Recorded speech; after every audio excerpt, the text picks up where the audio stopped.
Oi, gente, tudo bom? Eu sou o Mário e continuando aqui nos nossos vídeos de controle em Python, né? Hoje a gente vai falar sobre desempenho e frequência dos nossos sistemas e basicamente a gente tem dois gráficos importantes para analisar desempenho de frequência, né? O diagrama de Bode e o diagrama de Nyquist, né? Vamos começar pelo diagrama de Bode aqui, né? Então, o diagrama de Bode fornece uma análise do domínio da frequência da planta através de dois gráficos, um gráfico de magnitude e outro de fase, né? Então, para dar exemplo aqui, vamos usar essa planta aqui, né? Ela tem o 1 no numerador, s ao cubo, 3s ao quadrado, 40s mais zero, né? Tá aqui a nossa planta. Daí, para a gente conseguir obter o diagrama de Bode da nossa planta, a gente vai usar essa função aqui da biblioteca control, a boldplot. Ela vai retornar para a gente três vetores, né? Um contendo a magnitude, um contendo a fase e o outro contendo o ômega, né? Esse ômega aqui são as frequências que ele usou para fazer a análise. Magnitude e fase são os vetores dos respectivos gráficos, né? Aí a gente vai passar por parâmetro o nosso sistema. A gente vai colocar esse parâmetro plot como true, para ele fazer o gráfico aqui para a gente. A gente vai colocar esse parâmetro margins como true, para ele retornar aqui no na nossa legenda aqui da foto as margens, que são bem importantes para a nossa análise de estabilidade. E junto com as margens ele também vai retornar as frequências de cruzamento, né, que também são bem importantes. E a gente coloca aqui dB igual a true também, para que a margem de ganho fique em dBs, né, que a gente geralmente fala de análise de desempenho e frequência em dBs, né? E aqui esse valor aqui, ômega limits, serve tanto para ele variar o ômega, né? Esse é a frequência aqui que ele vai analisar, quanto para construir o gráfico aqui, né? Então, nesse caso da nossa planta, a gente precisa ter um gráfico de -3 até 3, né? No caso ali de -4 até 10 e a 2, para a gente conseguir visualizar bem o gráfico. Aqui esse ajuste é um pouquinho empírico, né? Você vai fazendo ali o seu gráfico e vai colocando mais ou menos espaço ali de frequência, né? Bom, rodando aqui o gráfico, então a gente vê que a gente consegue ter o gráfico aqui bem bonitinho e ele já traça aqui para a gente nosso frequência de cruzamento de fase aqui e aqui a frequência de cruzamento de ganho, né? E também retorna aqui para a gente as nossas margens de ganho, né, que é esse GM, e nossa margem de fase, que é esse PM, né, que está em inglês aqui no caso, né. Bom, para o diagrama de Nyquist, ele é parecido assim com o de Bode em termos de análise, né, que a gente consegue obter a margem de fase, a margem de ganho, frequência de cruzamento, porém ele está contido em um gráfico só, né. Então, pegando essa planta aqui, que é 16 no numerador, s ao quadrado, 6s mais 8, né? Rodando aqui para a gente jogar ela aqui na nossa variável cis. Aí, para a gente obter o nosso diagrama de Nyquist, do jeito que a gente está acostumado, parecido ali com o MATLAB, com o círculo unitário ali, a gente desenvolveu uma função que analisa o gráfico, né?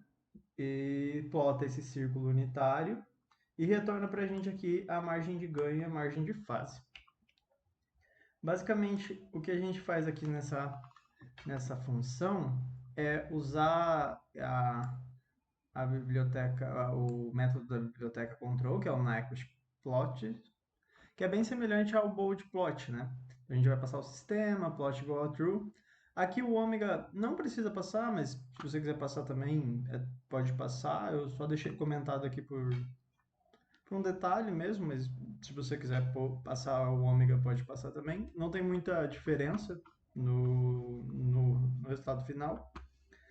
Daí a gente vai precisar analisar nosso gráfico, né, para a gente obter as respostas, as margens de ganho de fase, né. Então aqui é um método que ele faz para a gente conseguir obter os valores aqui, né. Então a gente vai jogar nessa variável resp a gente vai pegar a nossa planta, que é o sys, que a gente passou aqui por referência, e usar essa variável de retorno aqui, a countTour, que basicamente ele tem as frequências que ele analisou no gráfico. E daí, avaliando a planta nessas frequências, a gente obtém os vetores de real, da parte real e da parte imaginária, né? Esse gráfico do Nyquist, ele nada mais é do que um plano complexo, real e imaginário, né? Daí a gente vai usar essa função aqui que a gente já viu ali que ela captura o gráfico, né? A gente vai adicionar um círculo para a gente conseguir extrair as informações visualmente. E aí, para o cálculo da margem de fase, a gente vai pegar esses vetores de real e imaginário, percorrer eles e ver o ponto onde o raio vai ser 1, né? Então, eu estou pegando a parte real ao quadrado, pegando a parte imaginária ao quadrado, somando e fazendo a raiz e jogando isso na variável raio. E aí, quando a variável raio for igual a 1, uma precisão aqui de duas casas decimais, daí eu jogo esse meu PR e meu PI, né, que são as minhas variáveis auxiliares, recebem 1, e eu saio desse for, né? Aí aqui ainda eu fiz uma verificação só para a gente marcar onde quando o PR e o PI forem zero, né?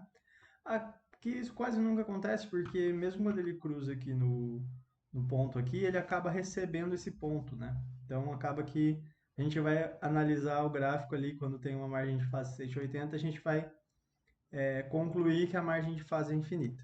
Mas dá para concluir olhando o gráfico também, né? E daí a gente calcula o ângulo, né? Então, basicamente, a gente vai fazer o arctangente da parte real sobre da parte imaginária sobre a parte real. Aí, esse valor vai estar em radianos. Daí a gente multiplica por 180 e divide por π para estar em graus e soma com 180. Daí a gente vai ter a nossa margem de fase bem bonitinho. E para a margem de ganho, a gente vai usar essa função da biblioteca control, que é a stability margins, que ela avalia a nossa função e retorna para a gente quais são vários parâmetros de estabilidade da função. Frequência de cruzamento de ganho, frequência de cruzamento de fase, só que margem de ganho, margem de fase, valor estacionário, vários parâmetros. Só que a gente só está interessado no valor de quarta posição, que é a frequência de cruzamento de fase, né? Daí a gente vai criar um número complexo que tem a parte da frequência de cruzamento de fase e avaliar na nossa função que calcula a margem de ganho. Essa função está descrita lá no slide, né? Que tem ali que a gente pode calcular inclusive de outros jeitos, né? Vou mostrar mais para frente como que calcula essa margem de ganho, meio que analisando o gráfico apenas, né? Basicamente a gente vai fazer essa conta só que com uma informação que a gente tirou do gráfico, certo? Bom, então rodando aqui para o nosso sistema, a gente vê aqui que a margem de ganho é infinita, o que faz sentido, né? Porque ele não cruza aqui o eixo zero, né? Aqui, ele só vai cruzar aqui no final, né? Então ele não cruza o eixo zero aqui dentro do círculo unitário. E a margem de fase é 93,49, né? O que faz sentido aqui, ó, passa um pouquinho de 90 graus aqui, né? Que é a margem de fase é isso, né? O ponto que cruza o círculo do raio unitário, né? Por isso que a gente faz aquela conta da parte real ao quadrado mais a parte imaginária ao quadrado, raiz, né? Que a gente vai saber qual que é o raio. E para a gente confirmar, vamos só rodar aqui um diagrama de Bode, porque aí a gente combate os dados com os dados obtidos pela biblioteca control, né? Porque é a mesma planta. Então, mesma informação que a gente extrai de margem de fase e margem de ganho pelo diagrama de Bode, ele tem que ser condizente com o diagrama de Nyquist, né?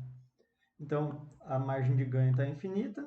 Então, tá certo? Esse NaN significa infinito para a linguagem de programação Python, né? É um recurso que ele usa para não escrever um número muito grande, digamos assim. E a margem de fase também está bem próxima, né? Está 93,27, aqui está 93,49. Bem próximo, né? Frequência de cruzamento de ganho aqui 2,66. Aqui, só testando para uma outra planta, né? Então a gente tem aqui uma planta que tem 8 no numerador S ao quadrado 6S mais 8.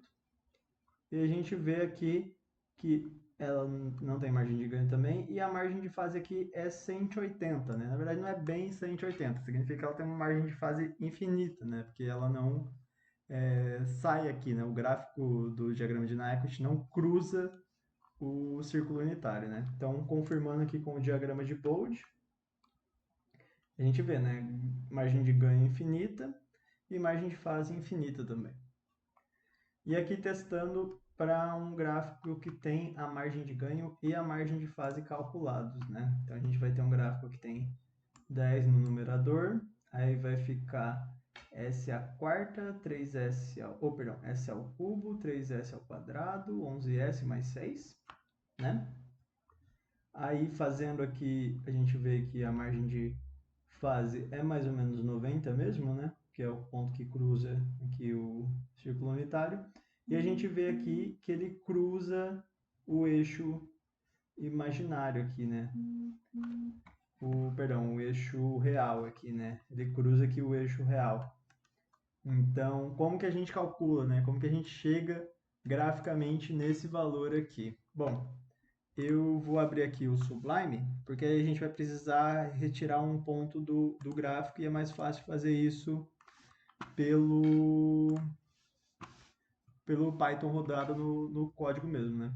Então, bom, basicamente aqui eu só copiei a minha função margin Nyquist, né? Que eu copiei mais a parte que eu crio o gráfico de Nyquist e coloco o círculo unitário, né? Eu não peguei aquela parte do cálculo lá da margem de ganho e da margem de fase, né? Então, rodando aqui o nosso código, ele vai gerar uma imagem pra gente. Espera aí que eu acho que não foi. Agora ele tá rodando o código. Já gerou a imagem aqui pra gente, né? Espera aí só um pouquinho. Deixa eu só editar aqui. Aqui eu quero. Tá certo, né? Tá aqui. Bom, aqui nessa parte aqui a gente consegue ver onde o cursor tá, né? Ele mostra aqui a posição do cursor. Então a gente vai vir aqui, vai colocar o cursor aqui perto, né? Do ponto onde ele cruza o zero. Então a gente vê que o ponto onde ele cruza aqui a parte imaginária igual a zero vai ser em 0.169 aproximadamente ali, né? Então, esse vai ser um dado importante para a gente calcular a nossa margem de fase, né?